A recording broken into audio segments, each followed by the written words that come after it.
వెంటనే ప్రాసెస్ అంతా కూడా కంప్లీట్ చేసి ఎంప్లాయీస్ అందరికి కూడా ఉద్యోగాలు ఇస్తామని చెప్పడం కూడా జరిగింది. అయితే వెంటనే ఏం చెప్పినారంటే 2 రోజుల తర్వాత దీనికి సంబంధించి టెట్ ని మరలా నిర్వహించాలా, టెట్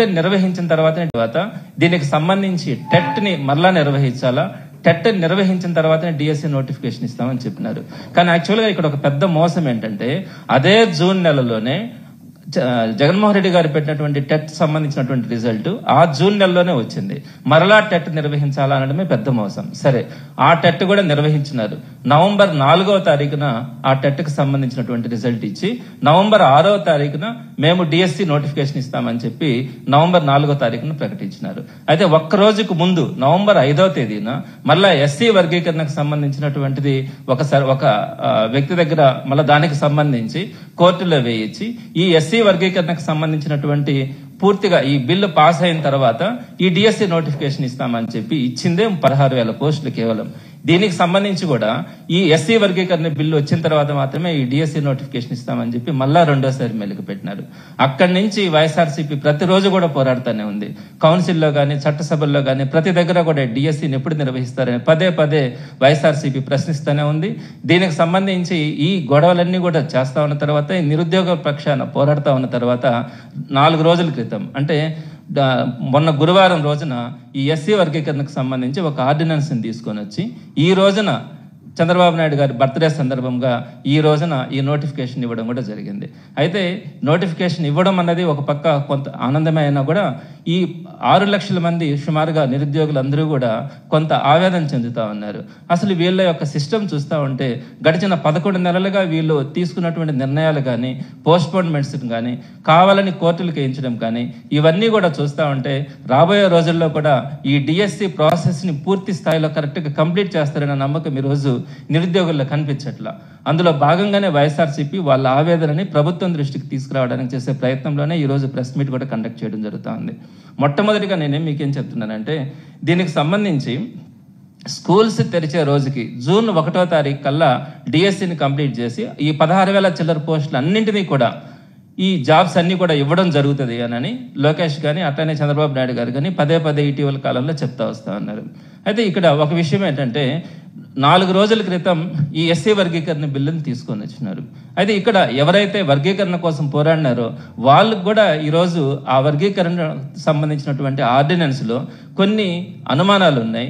దానికి సంబంధించి ఆర్ఓఆర్ అంటే రిజర్వేషన్ పాలసీ దాంట్లో సిస్టంలో కొన్ని డౌట్స్ ఉన్నాయి. ఇవన్నీ క్లారిఫై కాకుండానే ఇమీడియట్గా ఈ డిఎస్సిని తీసుకొచ్చినప్పుడు కొన్ని ఇబ్బందులు మాకు కలుగుతాయని చెప్పి వాళ్ళే డౌట్ ఎక్స్ప్రెస్ చేస్తూ ఉన్నారు. అదేవిధంగా ఇన్ని తక్కువ పోస్టులకి సుమారుగా 16,000 పోస్టులు మాత్రమే ఈరోజు అనౌన్స్ చేస్తూ ఉంటే దీనికి సంబంధించి ఎప్పటి నుంచో పెండింగ్ ఉన్నటువంటి ఈ ఎస్సీ వర్గీకరణ బిల్లు అయితేనే దీన్ని పెట్టాలా అని చెప్పి దాన్ని లింక్ చేయడం దేనికి, దీనికోసం సంవత్సరాల తరబడి వెయిట్ చేయడం కూడా అనవసరం కదా అనే అభిప్రాయాన్ని కూడా ఈరోజు చాలా మంది మాట్లాడుతూ ఉన్నారు. అయితే నేను ఇక్కడ ఇంకొక విషయాన్ని కూడా మీ దృష్టికి తీసుకొని వస్తున్నాను. ఈరోజు ఏప్రిల్ 20వ తారీఖున డిఎస్సి నోటిఫికేషన్ ఇచ్చినారు. అయితే జూన్ 6వ తారీఖున ఎగ్జామినేషన్ సిస్టమ్ పెడుతున్నారు డిఎస్సికి సంబంధించి. జూన్ 6 నుంచి జూలై 6 వరకు అంటే జూన్ 1వ తారీఖున పోస్టులు ఇస్తామని చెప్పి జూన్ 6న ఎగ్జామినేషన్ స్టార్ట్ చేసి జూలై 6 వరకు ఒక్క నెల పాటు సుమారుగా ఇప్పటిదాకా ఎక్కడా కూడా డిఎస్సి చరిత్రలో 1 మంత్ ఎగ్జామినేషన్స్ డిఎస్సి ఎగ్జామ్ పెట్టడం అనేది ఎక్కడ లేదు. ఒక్క నెల రోజులు జూలై 6వ తేదీ దాకా ఈ ఎగ్జామినేషన్ సిస్టమ్ని కంటిన్యూ చేసి అక్కడి నుంచి ఒక 1 వీక్ పోస్ట్పోన్ చేసుకుంటా ఆగస్టు దాకా ఈ షెడ్యూల్ అంతా కూడా ఈరోజు ప్రకటించడం జరిగింది. ఇక్కడ కూడా మీకు ఇంకొక విషయం కూడా తెలియజేస్తా ఉన్నాను. ఆగస్టు దాకా కూడా వాళ్ళు ఈరోజు ఇచ్చినటువంటి నోటిఫికేషన్లో ఎగ్జామినేషన్ రిజల్ట్ ఇస్తామని మాత్రమే ఆ రోజు దాకా కూడా చెప్పినారు.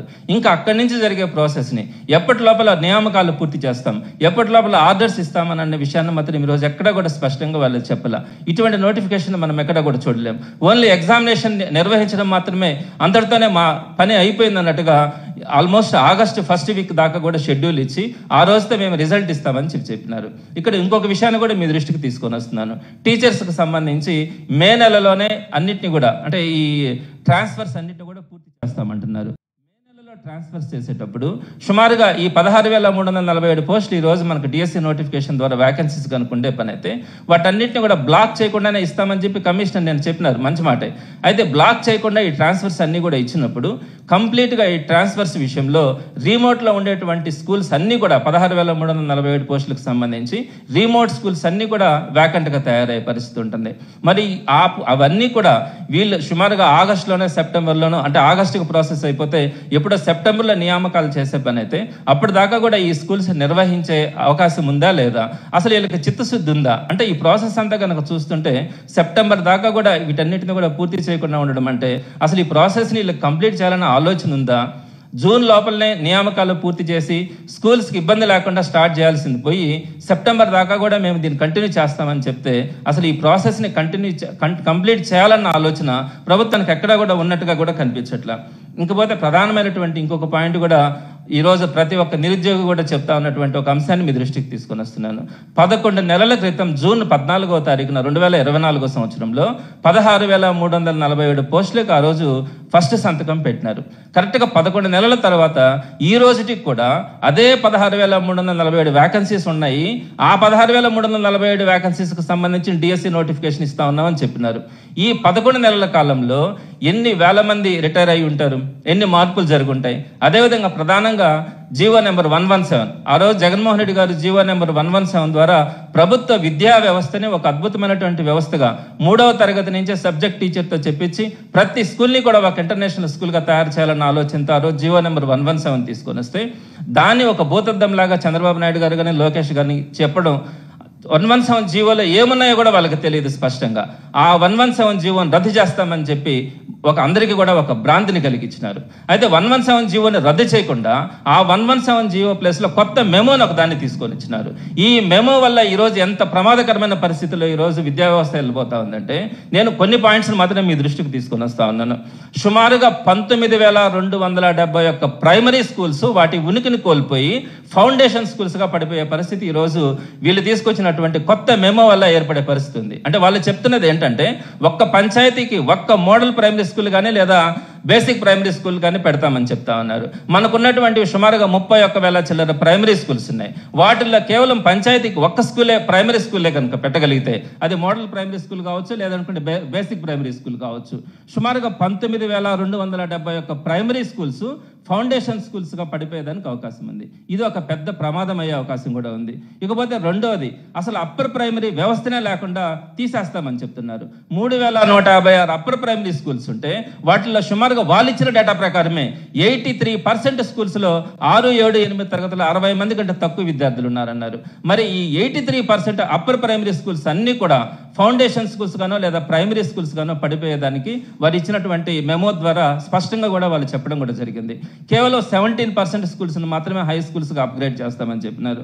ఇకపోతే సుమారుగా 5-10 హై స్కూల్ ప్లస్ని ఎక్కడైతే గ్రామీణ విద్యార్థులందరికీ కూడా జూనియర్ కాలేజీలు కానీ ఇంటర్మీడియట్ వ్యవస్థ కానీ అందుబాటులో ఉండాలన్న ఆలోచనతో ఆ రోజు జగన్మోహన్ రెడ్డి గారు హై స్కూల్ ప్లస్, హై స్కూల్లోనే ఇంటర్మీడియట్ వరకు ప్రతి ఒక్కరు కూడా చదువుకోవాలన్న ఆలోచనతో ఆయన హై స్కూల్ ప్లస్ వ్యవస్థను తీసుకొని వస్తే ఆ 510 హై స్కూల్స్ ప్లస్ మొత్తాన్ని కూడా ఈ రోజు రద్దు చేస్తామని చెప్పి కూడా వాళ్ళు ప్రకటించినారు. సుమారుగా మనం ఆ రోజు వారందరికీ కూడా 1,800 మంది దాకా పీజీటీలుగా ప్రమోషన్స్ ఇచ్చినాం. వారందరూ కూడా ఈరోజు హై స్కూల్ ప్లస్ల్లో కొనసాగుతూ ఉన్నారు.